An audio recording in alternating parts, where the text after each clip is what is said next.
Hello, English learners. Welcome to our story time.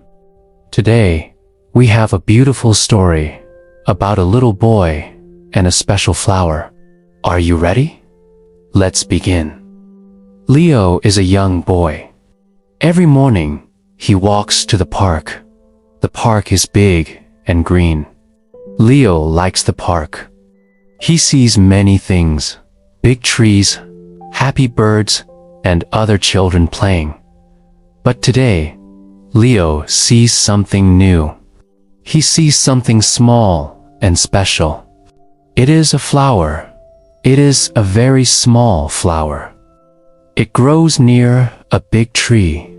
The flower is blue, like the morning sky. Leo stops. He looks at the flower. It is so beautiful. Most people walk past. They do not see the small blue flower. But Leo sees it. Leo feels happy. He smiles, a big smile.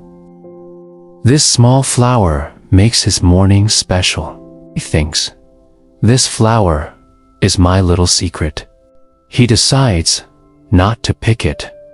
He wants the flower to grow and be happy in the park.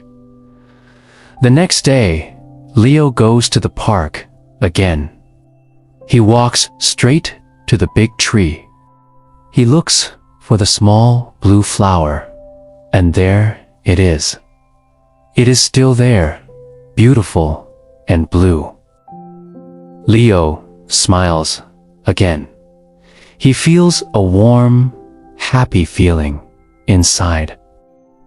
Then he sees his friend, Mia.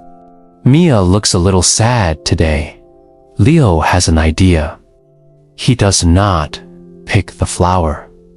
Instead, he takes Mia's hand. He says, Mia, come with me. I want to show you something special. He takes Mia to the big tree. He points to the small blue flower.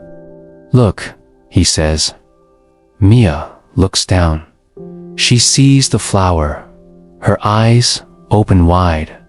Oh, it's so beautiful, she says. A big smile grows on her face. Her sadness is gone. Leo is very happy. The small flower is not just his secret anymore. It is a shared joy. He and Mia sit by the tree. They look at the small, beautiful flower. They don't talk much. They just feel happy together. Leo learned something important that day. He learned that small things can bring big happiness. A small flower made him happy, and it made his friend happy too. Because he shared the small, beautiful thing, the happiness grew bigger. So, the next time you walk outside, look around. Look for the small, special things. Maybe you will find your own little blue flower. Thank you for listening to our story. I hope you enjoyed it. Remember to look for the small joys in your day. If you liked this video, please give it a thumbs up and subscribe for more stories. See you next time. Bye.